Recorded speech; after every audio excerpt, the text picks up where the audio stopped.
This is the 5-minute summary of He's Just Not That Into You on the Blockbuster Buffs YouTube channel. Boom. Yeah, that's what happens when she's just not that into you. But anyway, this is a movie based on a book written by a comedian named Greg Berndit. I don't know. Berndit? Burnt. Yes, it's the weirdest way of spelling it.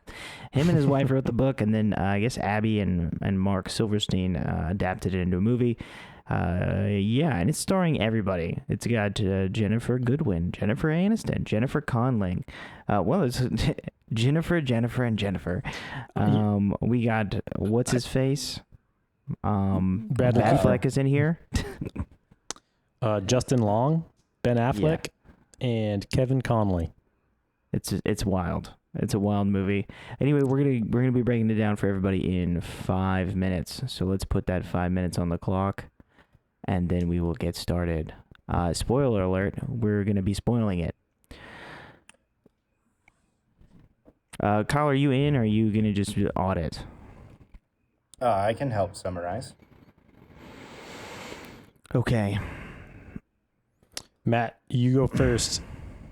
Kyle go second. I'll go third.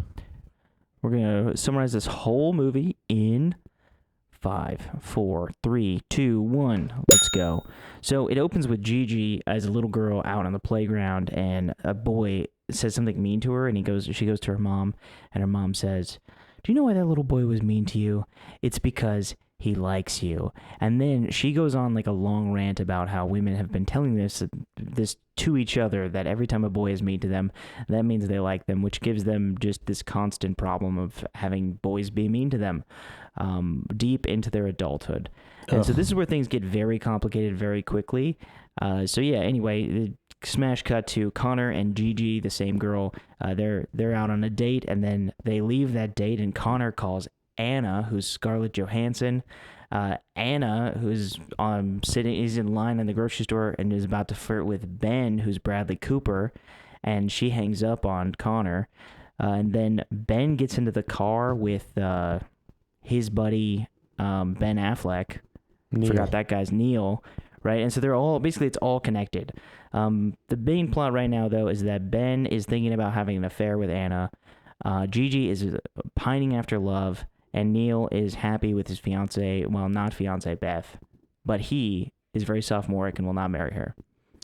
Gigi is really thinking that she has a shot with Connor, but she goes down to the bar he works at and runs into Alex, played by Justin Long, and Alex breaks it down for her, what you heard at the beginning of the show, that if a guy isn't calling you back, he's just not that into you, and he's not going to call you back. Move on and get over it, which she has to come with terms with, but she does. It's a revelation for her. She goes to work where she works with Jennifer Aniston, Beth, and Jennifer Connelly, Janine, and tells the ladies this epiphany she's had while the ladies are going through their own relationship problems. Janine is married to Ben, and Ben is doing his best to try not have an affair with Anna. But Anna is talking to Drew Barrymore, who plays the character Mary. Drew Barrymore tries to convince Scarlett Johansson that she is the exception and that there's a chance for her to actually fall in love with this married man and get him to leave his current relationship. Terrible advice, by the way. Take it away, Kyle.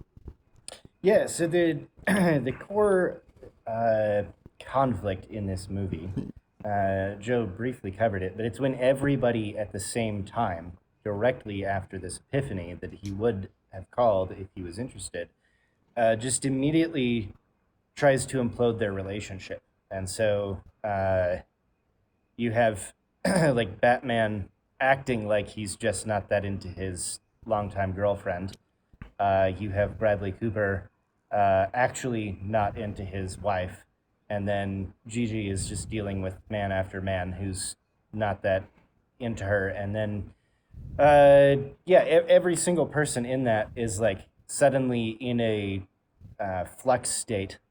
And we have to wonder whether or not anybody is into them. That's true. Oh, yeah, I'm up now. Yes. So basically, we are yeah, we're going through this whole flux state. Ben does sleep with Anna and lies to his wife about it. She's also being very like, she's very suspicious of this, and she is very upset about him possibly smoking, and thinks that this whole thing is, she can smell the infidelity, but he hasn't told her yet. And then he finally tells her, and then they think they're going to work on it. And Anna hears that he's going to work on it with his wife, and she leaves him for it. And then his wife finds out that he's been smoking, and she realizes she can't trust him, and she leaves him. Meanwhile, Neil and Beth, Jennifer Aniston, and Ben Affleck, they patch things up. She realizes that he loves her, and he realizes that it's better to just be sweet and do the thing that she needs in order to meet her needs and love her, so he asks her to marry her. And then, Kyle, what happens with Gigi and Alex? No, not Kyle. Gigi... Sorry, Joe.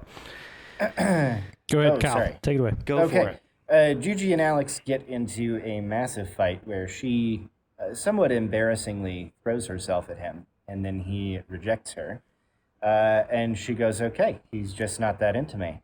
And goes on living life and starts to date a stereotypical boring but stable man. When suddenly Alex realizes that she is his exception and he must have her. And then they all fall in love. Yeah. I was trying to bring that in under the line. You did, Nice. just barely. Good job. This is a This convoluted is a very movie. hard movie to do in 5 minutes. There's a lot going on. A lot of different plots. Yeah, if you understood any of that, awesome. Otherwise, check out our podcast, and we'll go through some more of the details in our Dunker Defense segment.